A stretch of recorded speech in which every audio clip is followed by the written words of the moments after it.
What is going on, guys? Welcome into the Sauce God and Shimburski show right here on Facebook, YouTube, and Twitter. This is presented by Dove's Famous Wings. And of course, I'm your host, as always, the Sauce God at Buffalo Sauce God across all my social media platforms. Check out my website as well at www.buffalosaucegod.com.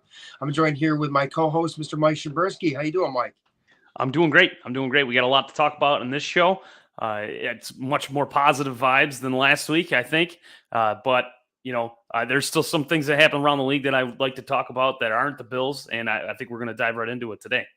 Yep. And Mike, I'll tell you what, man, we've got a lot to talk about, not just around the NFL, but of course the Buffalo Bills responding to a week one loss in East Rutherford with a 38-10 victory over the Raiders, in which I feel was a dominant victory. Some people will say, oh, it's because the Raiders have a subpar defense or they don't have a good off.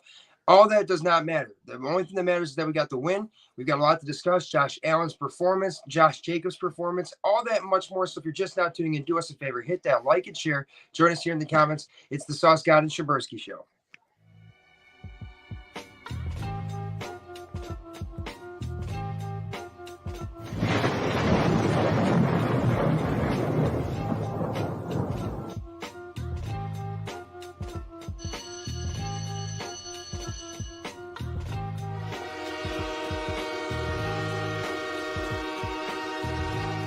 You are tuned in to the Sauce God Radio Network here on YouTube Live, Facebook Live, TikTok Live, and now streaming on BuffaloSauceGod.com. All right, so if you guys are just now tuning in, you're live here with myself, the Sauce God, and Mike Shimburski here for the Sauce God and Shimburski Show on YouTube, Facebook, and Twitter. So if you're just now tuning in, do us a favor, hit that like, hit that share button, hit that comment button as well, and join us here in the discussion. Bills Mafia around the NFL. We've got tons to discuss. So, Mike, before we do anything else, brother, we got to discuss the action around the NFL this week. So why don't you go ahead and take us through some of the scores around the league? So around the NFL, we always kick it off this way. We have, first off, the Vikings and the Eagles. The Eagles pulling that one out 34-28. Ravens, Bengals. The Ravens pull it off 27-24. Seahawks, Lions. Seahawks got a win there 37-31. Colts and Texans. Colts look pretty good this year, 31-20 over the Texans. The Bears are still winless, and that's 17-27 against a surging Buccaneers, I think. And Chiefs squeak out a win against the Jaguars, 17-9, and Packers 24-25. The Falcons best them on that one. And then, of course, the Buffalo Bills 38-10. And the Chargers and Titans, 27-24 Titans. And that one, 49ers take on the Rams and get the win there with 30-23. The Giants and Cardinals, the Giants get a win there, 31-28. And then the Jets were no match to the Cowboys, 30-10. And the Commanders getting a win over the Broncos, 35-33. And unfortunately, the Dolphins beating the Patriots 24-17. The Saints winning on Monday night 20-17. And it was a doubleheader. So you also had the Browns versus Steelers. And the Steelers squeak out a win on that one also, 26-22. And that's okay, Mike, that's it for your games of the week. Go ahead, man. I'm curious to see what games stood out the most to you. There's definitely a few that I want to talk about. But right away, what stood out the most to you?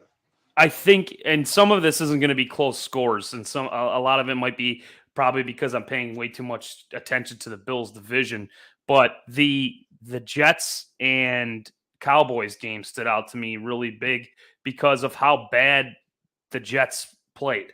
I mean, they don't have Aaron Rodgers, and clearly it's becoming more evident that was a necessity for them to be successful this season. And can they turn it around with Zach Wilson? Time will tell, but it doesn't look pretty. Maybe they're still shocked. I'm sure there's a shell shock there. You had all this hype going on, and then in week one, what happened against Buffalo, and then you're going into week two. I mean, I don't think that Zach Wilson expected to be in this situation, and if he did, it wasn't as early on in the season as now.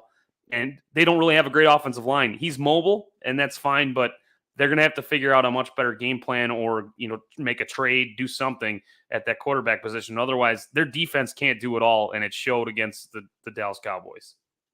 Yeah, I like that. I think that Zach Wilson obviously stepping into this position is something that he didn't ask for, but it's something that he should want because ultimately he's going to want to be the starting quarterback for this team when Aaron Rodgers leaves the team, which should only be, in a couple of seasons, depending on how Aaron Rodgers goes about the situation, of course. I think, though, it's kind of shocking to me that they didn't try to involve Brees Hall any more than they should have. He only got 4 touches, and I think that Brees Hall has been instrumental to their success. I mean, he's been good against the Bills. He's been good against any team when he's been on the field. I know he's been coming off of an injury from last year, but still, you'd like to see the guy get more than 4 touches, especially against one of the best defenses in football with the Cowboys. Another game that I wanted to talk about real fast, but if you guys are just now tuning in your live here with Sauce Guy and Shimburski, I want to talk about the Ravens and the Bengals. Joe Burrow becomes the highest paid quarterback in football, and we saw actually Justin Herbert get an extension this offseason and Lamar Jackson as well. All three of those quarterbacks are not seeming to play very well, but specifically, I want to talk about Joe Burrow. Losing to the Ravens made them 0-2.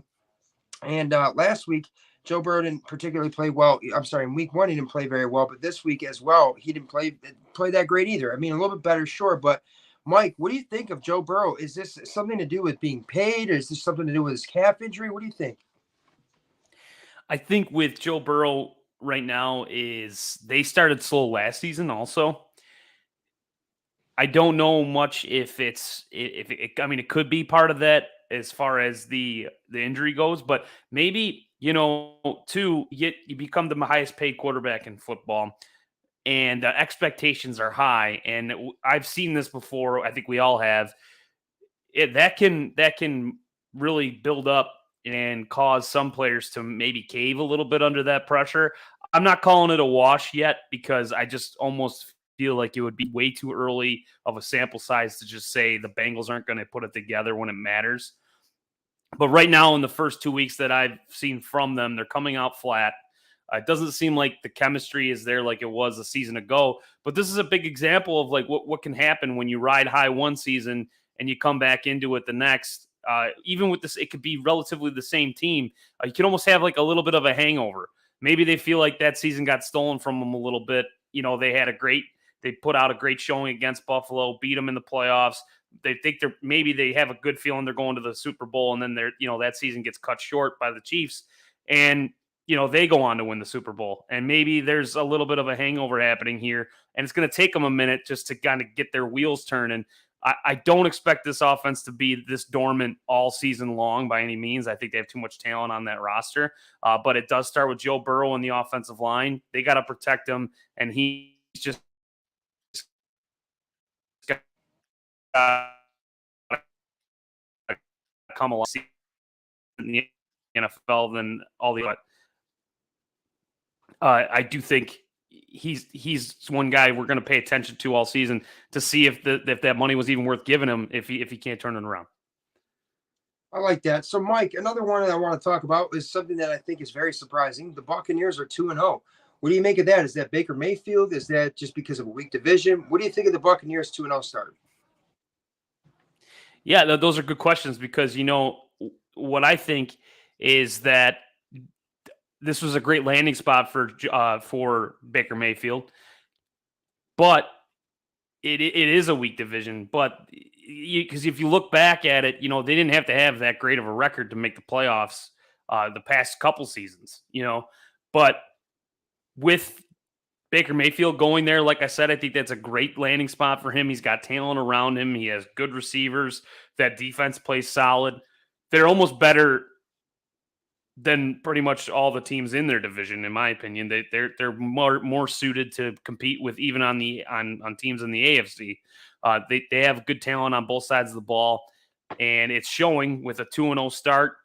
I think this is what Baker Mayfield needed for his career is to go somewhere and have a good start and get some confidence back from that whole Browns ordeal. And then, he did get a little bit of shot to play in Los Angeles there with the Rams, but this is really I think we're starting to see some sparks of the old Baker Mayfield that got drafted. He's got some swagger and some confidence now. And yeah, I actually think it's a mixture of both, but they'll show up this season and they're going to get quite a few wins.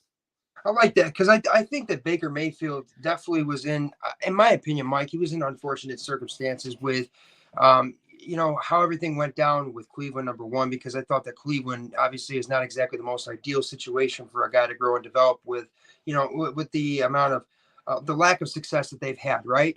And then he goes to Carolina, and that doesn't really work out too well either. But I think Baker Mayfield goes to the Rams last year where he didn't have to really play competitive football. They're not playing for a playoff spot last year. It was kind of just step in, play, and do your job and just try to get us through some of these games and try to pick up your confidence a little bit. And I saw that coming out of him a little bit with Sean McVay last year. So to see him thriving now with Mike Evans at receiver and like you said, the talent that they have for the Buccaneers, I think it just shows that Baker Mayfield sometimes guys just need a better change of scenery. They need something that suits to what they do and something that suits to the personalities that they have. And so I'm actually kind of happy to see that for Baker Mayfield. I want to talk a couple of things real fast too as well, Mike. But if you guys are just now tuning in your live here with Sauce Guy and Shimburski for the Sauce Guy and Shimburski show, but I think the 49ers are one of the top teams in football. 30-23 victory over the Rams.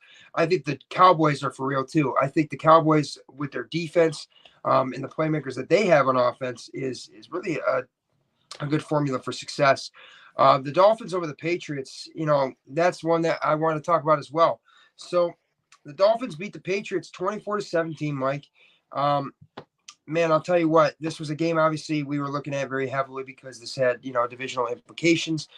Tua throws a touchdown, he throws an interception. Mac Jones throws a touchdown, throws an interception. What did you make of this game overall? Was this, showing exactly if Miami is good? Is it showing if the Patriots are bad? Or what do you think? Well, with the Miami Dolphins, I think the one thing that the Patriots were able to do was be able to show that you can slow them down. They're a very fast offense, and the Patriots went out with one mission, and that was to take away Tyreek Hill. And what the Dolphins were able to show is that they can score with other avenues on their offense. They have other weapons that are able to get involved in that offense, other that are not named Tyreek Hill. So it was a little bit of good game planning, I thought, on the side of Bill Belichick as far as defensively. I mean, with that kind of fast-paced offense, yeah, they lost the game ultimately, but the Dolphins didn't seem like they had the exact same firepower that they did week one, where all Tua had to do was throw it short to Tyreek Hill and then let Tyreek Hill pretty much, take it all the way to the end zone multiple times. So they did take that away from them, but the Dolphins still came up with an even better game plan that okay, you're going to take him away. That's fine. They have Mostert, which their run game came alive for them. So I think it's a testament to a good Miami offense that can figure out other ways to win. And then it also goes to show you the Patriots offense still ain't that great. And I do not think that they're ever going to have a good offense if it's being ran by Mac Jones. I don't think Mac Jones is going to be a star in this league. I think if he goes somewhere else, he's going to be worse than what he already is. At this point, I don't know how the Patriots don't know what they have with him. I think he's had more than enough time to show what his true ability is, and I think they've reached his ceiling. And you should know exactly what you're getting if you're a team that buys into taking him when they get rid of him, because he's just not. He's a backup, in this league, and I don't think that he's a starter. He doesn't have the arm for it. He doesn't have the arm talent. I like that you brought that up because actually a couple points I want to touch on real fast. The Dolphins game, the run game came alive, like you said. People fail to remember that Raheem Mostert, before he had a significant ACL injury with San Fran, was running football quite well. I mean, he actually had a playoff game where I think he ran for 275 yards and absolutely demolished, the competition to get to the Super Bowl that year to ultimately then lose to the Chiefs. However, Raheem Mostert came out 18 carries, 121 yards, 2 touchdowns. So Raheem Mostert definitely is an effective running back, especially in the Miami offense, in which we did see Tyreek Hill limited. Jalen Waddle was the leading receiver with 82 yards. But let's talk about the Patriots. Mac Jones, 31 of 42 for 231 yards. Now, 5.5 yards averaged, 1 touchdown, 1 interception. He was sacked 4 times. quarterback rating of 63.4 and an overall rating of 84.5. He also had 5 carries for 25 yards. Now, this is what I'm really looking at the most here, Mike, is that Devontae Parker was their leading receiver with 6 catches for 57 yards. That's less than 10 yards per catch. Hunter Henry, 6 catches, 52. Mike Gesicki, 5 for 33. 4 for 29 for Kendrick Bourne. Juju Smith, 5 for 28. What I notice here is all these guys have, a decent amount of catches. However, that's not a lot of yards for each of these guys. You're seeing, like Gabe Davis had 6 catches, I think, for 92 yards and a touchdown for the Bills, right? So Mac Jones can't push the ball down the field. The Patriots don't have a winning formula on offense, especially if Mac Jones is going to be their quarterback. And I think that, no offense to New England fans, and this is me being unbiased, everybody jumped on the Mac Jones bandwagon way too fast. Mac Jones has been blessed with a great coach, has been blessed with a great defense every year that he's been at the starter in New England. However, we saw last year when Bailey Zapp came into the situation, it made everything little just discombobulated. Mac Jones's confidence was thrown off, and then Bailey Zapp was getting cheers from the New England crowd as he's coming in the game. They don't have it figured out there in New England. They definitely have a great defense. New England's defense can still come in. I think the New England's defense can still win you some games, but that's not what you want. You want a great defense that can get it done, but you need your offense to be able to control the football and control the momentum and all of the stuff like that, right? That we saw like the Buffalo Bills did.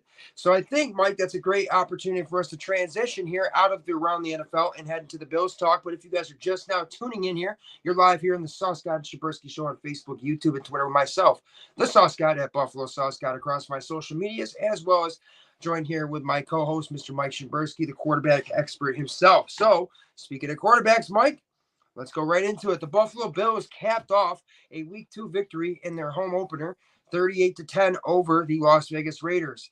The Raiders started out 7-0, and it looked like at that point, Mike, it's kind of like, oh boy, here we go. Devontae Adams is kind of doing his thing, and maybe Josh Jacobs will start to do his thing, but no, it turns out the Buffalo Bills allowed that first touchdown, and they never looked back from that point, Mike. So let's talk about Josh Allen right away. Ladies and gentlemen, join us here in the comments as well, and we're curious to see what your thoughts are on Josh Allen's performance as well as the Bills overall. But Josh Allen goes 31 of 37 for 273 yards, 3 touchdowns, and no turnovers, versus last week we saw 4 turnovers. Mike, take us away here, brother. What did you see from Josh? And let's go into his performance. Well, that stat line alone just tells a story. They must have spent a lot of time preaching to him, ball security, which he's a 6-year star in the NFL. He doesn't need to be told that, but sometimes need that reassurance and to kind of go back to the basics. I'm sure they spent all week, ball security, making the right decision. The good thing is he's got a pretty good defense to practice against at practice. So I think what I liked and what I saw from him, and the stat line shows it, the 31 for 37. That's, I think, my favorite part is he didn't miss much. When he was throwing it, he was on the money, and it was to an open receiver, and he took what they gave him. He wasn't trying to force things downfield, got first downs, and he hit the open man and, again, took what the Raiders gave him. He got guys underneath, and then they went up and made a first down or made a play and got ahead of the sticks. He wasn't playing a lot of third and long where you have to flip the ball downfield. So that helps a lot. This stat line here shows an offense that, he also was helped by some really good field position. I also want to mention that he would have had more yards. He probably would have went over 300 yards if he didn't have the kind of field position that he had all day. There was a decent amount of times where he was starting at a good spot of the field already, and capitalizing on that, making the most of those opportunities when you got a short field. So that you can't see in the stat line. You can, but not in this one. If you look at the game overall, field position, but there's something too that goes along with this, and that's the time of possession. I don't know if we're going to get to that at some point, but there was a huge time of possession gap between the Bills and the Raiders. The whole game, the Bills held onto the ball for a long time. That for 40 minutes, 4 seconds, Mike. Yeah, exactly. And so, when you're moving the ball like that and able to keep time of possession in your favor, you get a stat line like this that shows he had some help, but he was very productive and efficient. I think efficiency is what we're looking for out of him. And then that improvisation that he has came out in spurts when it was needed the most to get points. And he capitalized on every opportunity he had, maybe the one that he left that the Bills weren't able to score right there at the one. And I'm sure we'll get to that a little bit later. But I like the stat line. It's encouraging. It's a good bounce back game. And if he could keep doing that, the Bills will win football games. I think what Josh did really well was he took what the defense gave him, number one. He never forced anything. And it really looked like he was in control. I mean, really, it looked, I don't want to say the old Josh Allen, because I believe that Josh Allen is Josh Allen through and through, and I ride with him no matter what. But I think that he did a great job of, like you said, when he needed to improvise and make some plays, like the one that he dumped off to Gabe Davis. That was a play where it's like he might scramble a little bit, and he saw that he was open. He didn't force nothing. He just lobbed it into him nice and easy. Josh really just trusted the guys around him. I thought that he had really good protection as well. He only was sacked twice the whole game as well. But his run game also supported him a bunch too, which we're going to talk about here in just a few moments as well. But I thought this is the things I liked out of what I saw from the receiving corps. Stephon Diggs had 7 catches for 66 yards. And sometimes you want to see him going for more than 10 yards a catch, sure, but really those catches were crucial. I mean, they were just kind of moving the football little bits by little bits. I also like that the Bills went for it quite a bit on 4th down, and they trusted Josh, and they never showed that they lacked trust for him at all. And I think that was good for Josh to show that we still have confidence in him, because, I mean, it kind of started to seem like even the Bills' social media was posting things to try and remind people that, hey, Josh is our guy. Like, let's not bash the guy because of one bad game. And I want to say that people need to remember that, yes, the Jets are a great defense, but the Jets are also a divisional opponent that play us differently and know how to play against us, because they do it twice a year every single season, right? So I see the Raiders come out, and the Bills offense looked flat to start, sure, but the Bills defense really settled in as well. But Josh Allen is what really won this game to me, because of the way that he played so efficiently. I think he completed his first 13 passes to start the game, I believe. So it was a tale of 2 different games for Josh. I liked that I liked that I saw that he trusted the guys around him.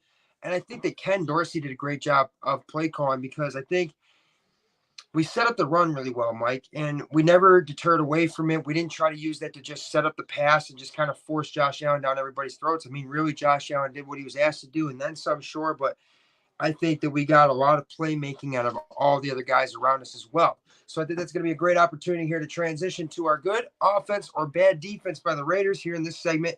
And I want to start this one off, Mike. It's not bad defense by the Raiders. I understand even my little brother, who is a Raiders fan, will tell you that the Raiders have the worst defense.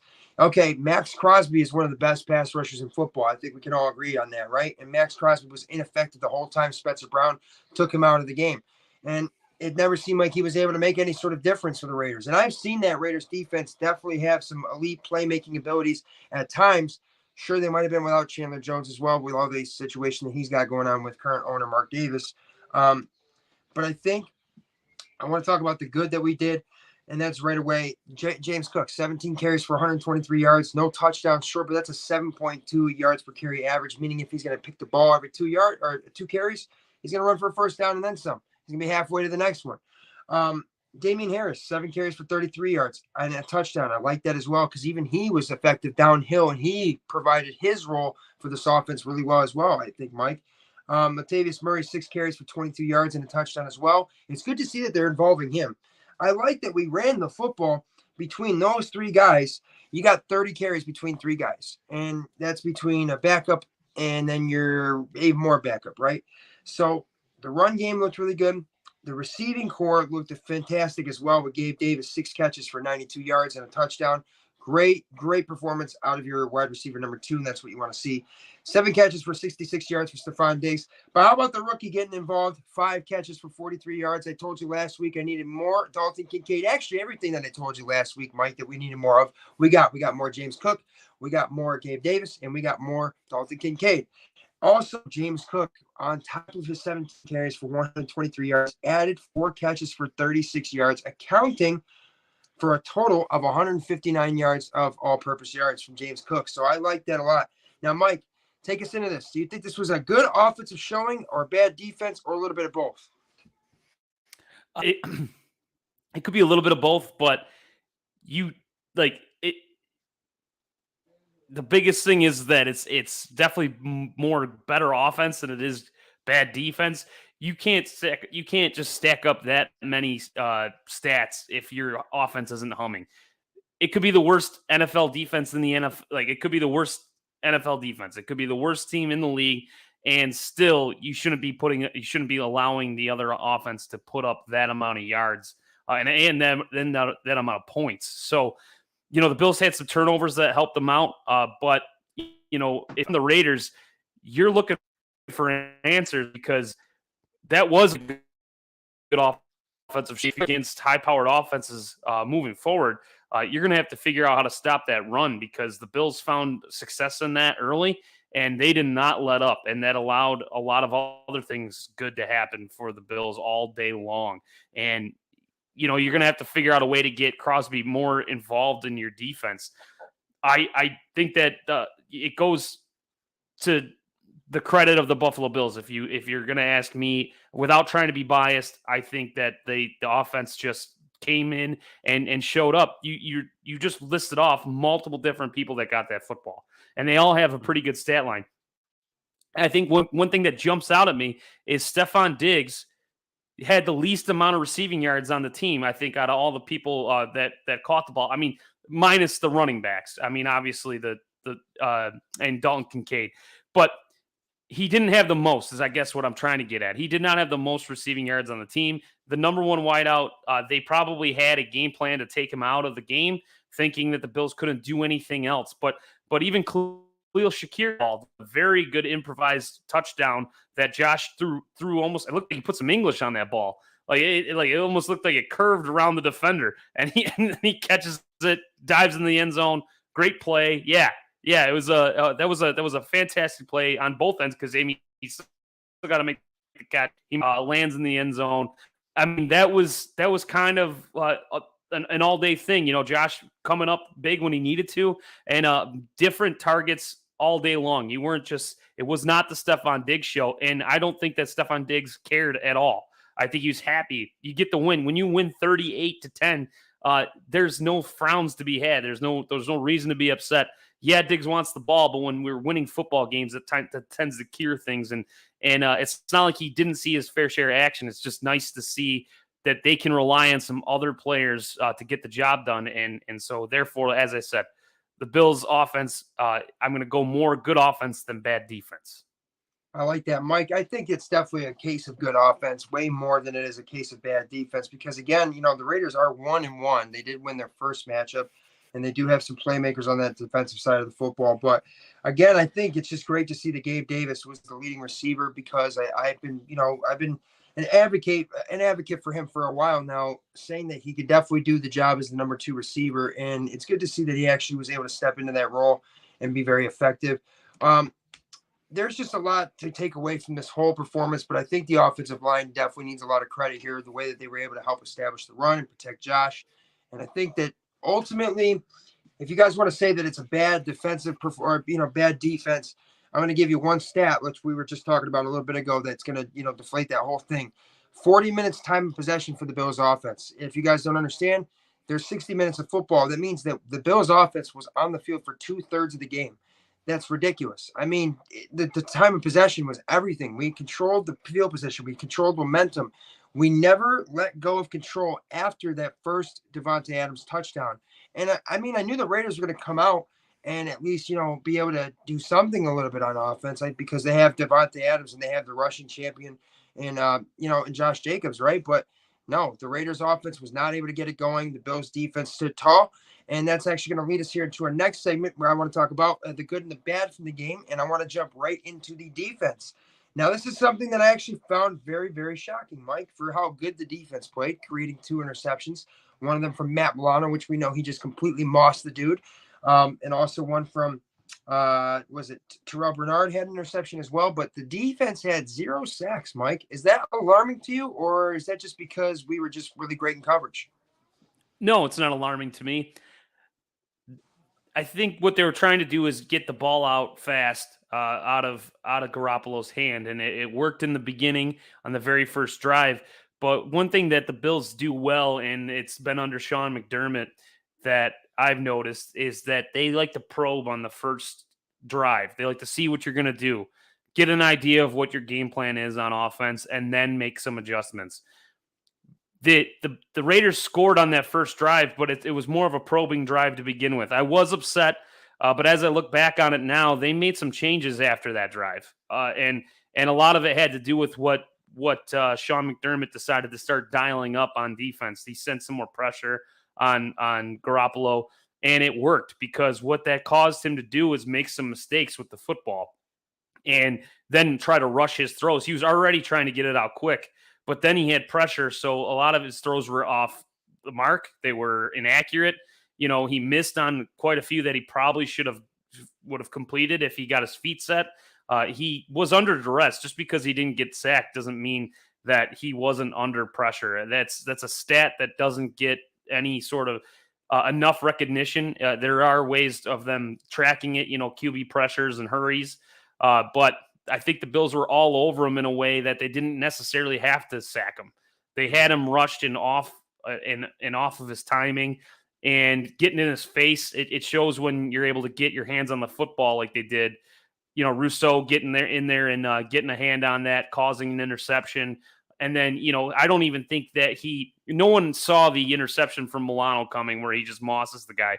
But that's another thing, though. He thought that he had that outlet open, and Matt Milano comes in and makes that type of play and closes the gap, so to speak, on the ball and makes that break. He's not reading the full defense. He's not allowing, he's not going through his reads. He's just trying to get rid of the ball because they're in his face. So no, that does not alarm me. The sacks are a non-factor. Okay, I like that. Very good, Mike. Because I tell you what, to go with no sacks, this Bills defense did have 5 pass deflections and 2 interceptions, and only allowing 185 yards of passing offense from the Raiders, as well as holding the rushing attack to only 55 yards of offense as well. So let's talk a little bit about that. The defense stood very tall, and I think in recent years, the Bills defense has been really good. We all know that they're a championship level of defense, but sometimes we've had a problem stopping the run. Josh Jacobs won the rushing title last year. I mean, he had an insane season running the football last year. I understand that he held out for part of training camp and stuff this year. However, it's Josh freaking Jacobs. The guy can run the football. In fact, I always say Josh Jacobs, Jingleheimer Schmidt, he's going to run all over you. But had 9 carries for -2 yards. Mike, I thought, wow, we just took away their most effective weapon to go against us, which could only open up the field more for guys like Davante Adams, who is one of the best receivers in football. However, Josh Jacobs was never able to get it going. The Bills just stood tall, and time again, the Bills defense got off the field. But that just right when you get off the field, what does the offense do from that point? The offense came out and controlled the football for 40 freaking minutes. So it's like everybody did their job. Now, what did you make of the defense holding the Josh Jacobs to -2 yards rushing, Mike?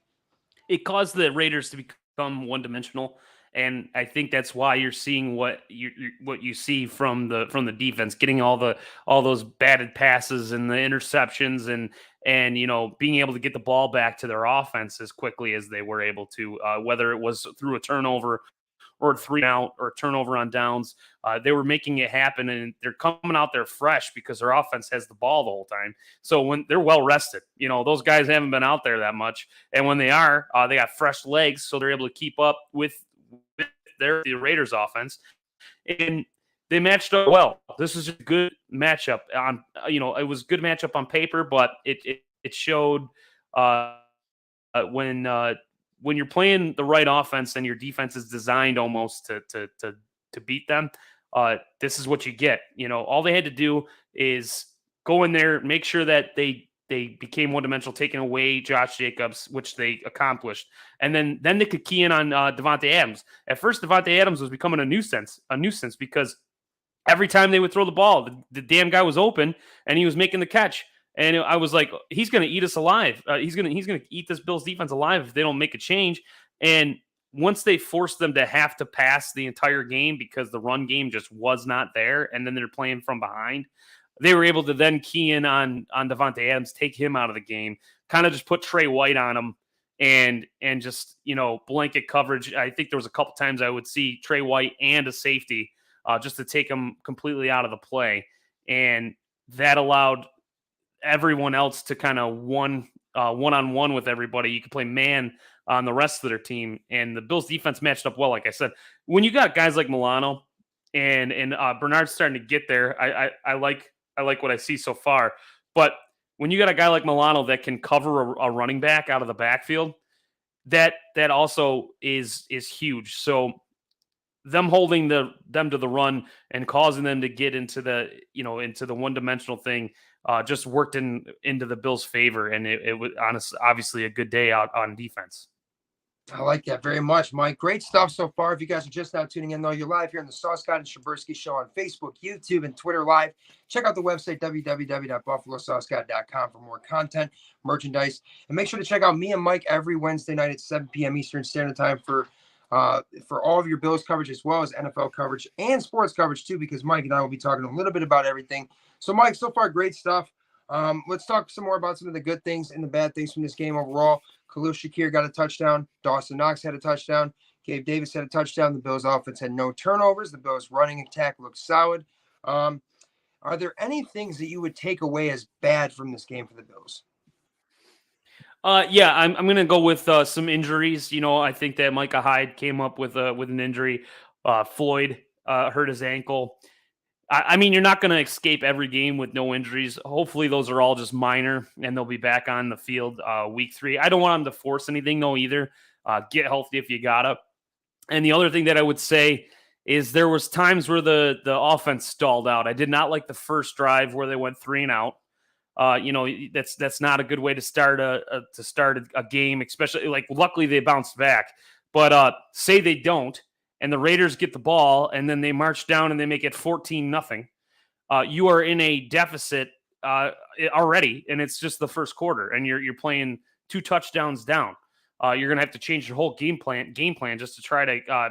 If you panic anyways, you're gonna change your whole game plan just to try to catch up, and that could be a bad spot to be in. So I did not like coming out flat, and then obviously, like I said, they turned it around. So no harm, no foul now. But if they come out and do that again against maybe a better team, it could spell disaster. So then there was a couple offensive miscues there. They didn't get the touchdown when they went for it on 4th down. Luckily, all that did was kind of pin the Raiders back up against their own goal line anyway. And it kind of didn't matter much only because the Bills were already up. So you're not risking too much yet, but the score was still kind of close at that moment, and I felt like they really could have come up with something better. Josh missed Stephon Diggs in the back of the end zone on that play when he decided to go ahead and give it to Knox instead.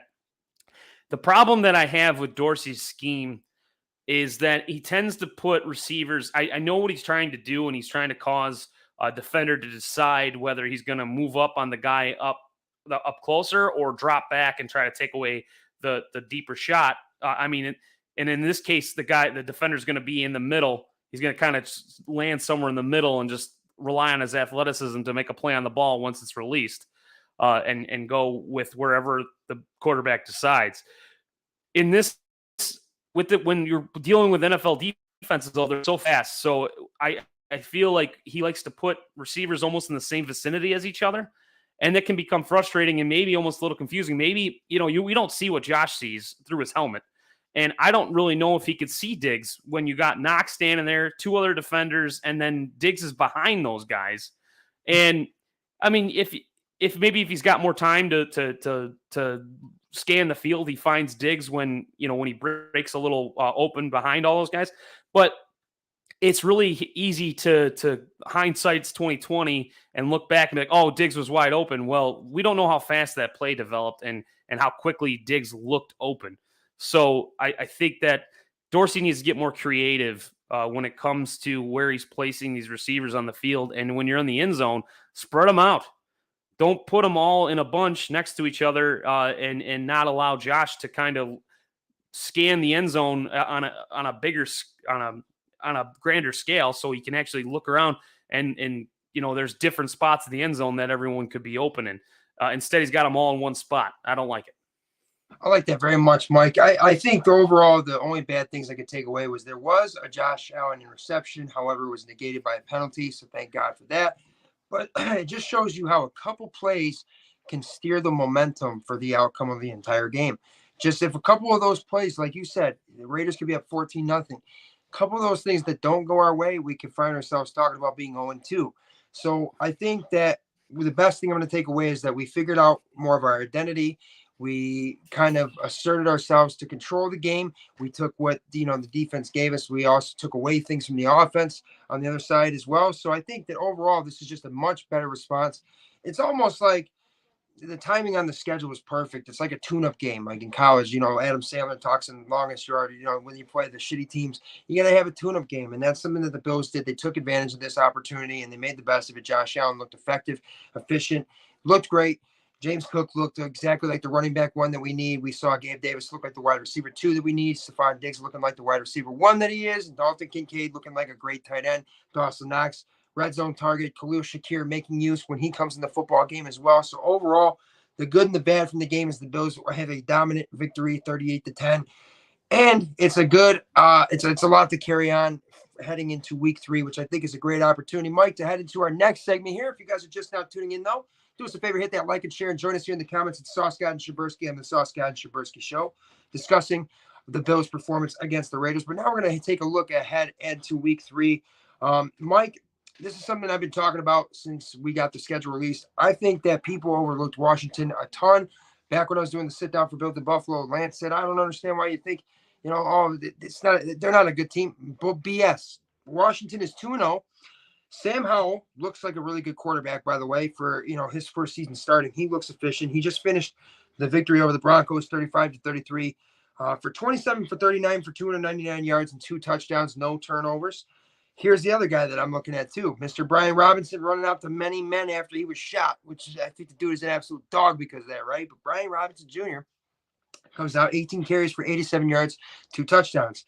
Scary Terry, he's playing on the football field. I know he started the season with an injury, but 5 catches for 54 yards and a touchdown. I think Washington is for real. I think they got a good defense. I think they have some good playmakers on offense, and I think that they have a pretty good quarterback. And I know that Eric Bieniemy is now their offensive coordinator as well. For those of you that don't know, Eric Bieniemy used to be the offensive coordinator for the Chiefs. So, Mike, what do you make of Washington? And looking ahead to this matchup, is this a matchup that you are a little worried about, or what do you think? Yeah, so it could easily become a trap game. If you're going to think that this is the Washington Commanders that everyone's used to, they're mediocre, and it's just an easy win. Go in there, and it's just going to turn out to be an easy, like I said, an easy win. You walk out and no big deal. To take care of business. The Bills need to prepare for these guys like any other team that they would. Make sure that they're really focused this week, and do not take this lightly. And I'm sure the coaches are telling them, listen, this is an undefeated team. You're going to the Bills have a loss. You already lost to the Jets. So if you want to really look at this right now, they are playing better football than you. So you need to step up your game. This is a 2-0 team. You're going into their house. And I'm sure it's a rejuvenated fan base when you're starting the team or starting the season off with no losses, and you're undefeated. The feeling's different. Your crowd is into it. Everything's going to be all Commanders when they first get there, and so they need to silence the crowd, get a fast start. It cannot be like it was against the Raiders where you have the 3 and out in the beginning.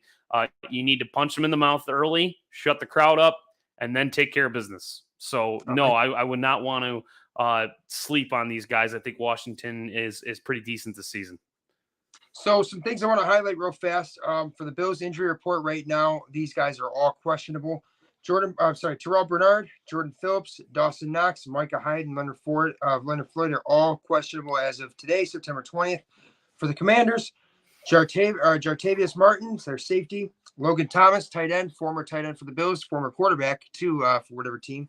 And Darren Payne, defensive tackle. Those 3 are also all questionable for the Commanders. So the Bills are currently a 6.5-point favorite in Vegas over the Commanders. I want to say, though, Bills Mafia, that this is a team that I think is for real. The NFC East is difficult. The NFC East I thought was going to be one of the better divisions in football, but right now the Giants are kind of looking nothing like that. So, Yeah. but I think Sam Howell, man, he started the season off really well, 46 for 70 for 501 yards and 3 touchdowns and 1 pick. 37 carries for 146 yards and 2 touchdowns for Brian Robinson Jr. So I think that right away, the 2 guys that I'm watching are Brian Robinson Jr. and Terry McLaurin. If we could find ways to take those guys out or one of the 2 guys out, that's going to set us up with some confidence, I think, right? And if we kind of come out and have just a hint of that same efficiency that we had against the Raiders, against the Commanders, I think we're going to be just fine, Mike. Is there anything that you want to highlight real fast that we should be wary of with the Commanders, or anything that scares you with the Commanders, or anything like that? So I think that they have a decent receiving core, but if you can almost come up with the same game plan that you had against the Raiders, I think that the Bills defense can do well against these guys. Howell is playing well, yeah, but he's a young QB, and I think that Sean McDermott does well against young QBs because he does a good job of giving them something they haven't seen before. He does a lot of disguising coverages where it looks like it's one thing, and then after he snaps the ball, the linebackers and safeties all shift and move, and the coverage isn't exactly what you thought it was when you had your pre-snap look. And so it could get confusing for him, especially if the Bills get up early and Sean's willing to take a little bit more risks. I saw it against the Raiders where he had Poyer blitzing when he almost knew for certain it was a run play. When they would stack the line on one side, then he would send over Jordan Poyer to blitz on the other side to follow up the rear and try to chase that play from the back. And it worked a couple times where Josh Jacobs or whoever was running the ball at the time wasn't able to get very far because he's trying to wait for the play to develop and he's behind on a run from the safety. So but you could also, now there's film on that. Now they could go ahead and make it look like that. And then Jordan Poyer drops back off into coverage somehow and plays like a linebacker role instead of actually blitzing. So this is where it could start to get confusing for a young quarterback when there's film on him too now. So there's not only will there be a game plan set in place to try to take away what he does best. I do like Sean McDermott's success against young quarterbacks, and I think it continues. I like that very much, Mike. Well, I think that's going to do it for us here tonight on the Sauce God and Shimburski show. We took a look at around the NFL. We took a look at the Bills' 38-10 dominant victory over the Las Vegas Raiders for their home opener that put them at 1-1 back in the win column. And we took a look ahead into Week 3 against the Washington Commanders. But Bills Mafia, I'll tell you what, it feels good to respond and come back with a victory and look more like the team that we're accustomed to watching on Sundays. Absolutely. Thursdays, right? But Mike, anything else you want to highlight real fast before we get out of here? Hey man, no, I'm looking forward to watching this game, and you and I can go back and forth while we're watching it. We got to hit one of these games up together. We got some more content coming for sure. I'm excited about that. We'll be able to get some other segments in here and talk about some other things, and not make it so football oriented. If you want to hit some other sports up, or we can even talk about some tailgating food. Yeah. Excellent, Mike. Yeah. So, yes. Hey, there's a chance that maybe we get a chance to go like live or something on Sunday. We'll have to let you guys know out there in Bills Mafia. Make sure to turn those notifications on. Hit us with a like, share, subscribe, follow, whatever it may be, so you don't miss any of the Sauce Guy and Shimburski shows or any of the content that we got coming up. We're live here on Facebook, YouTube, and Twitter Wednesday nights at 7 p.m. Eastern Standard Time, presented by Duff's Famous Wings and the Sauce God and Shimburski Show. Check us out at www.buffalosaucegod.com and check us out on all social medias at Buffalo Sauce God. Mike, where can the people find you on Twitter, brother? Yep, on Twitter, you can hit me up on Mike Shimburski at MIKL2531, and then just Mike Shimburski on Facebook. I'm ready to talk shop either way on either platforms. If you want to talk to me about something that we said on the show, I've been on other shows as well with the Built in Buffalo when we were over there doing the tailgate, and I had a show called QB Sneak. So if you want to talk anything specific as far as quarterback play or anything like that, or just talk about random shit, I'm all in. So yeah, go Bills. I love Joey Hatch. Thank you very much for your comments, brother. We definitely got to check out the 12 man mafia the Mafia Misfits house too. I want to check that shit out. But guys, we want to say thank you all for your likes, shares, your comments, and Bills Mafia as well. Go Bills. We'll see you next Wednesday. And Mike, we got to go get another victory, brother. Let's do it. All right, man. Go Bills. God bless everybody. We'll see you Go next Bills. night.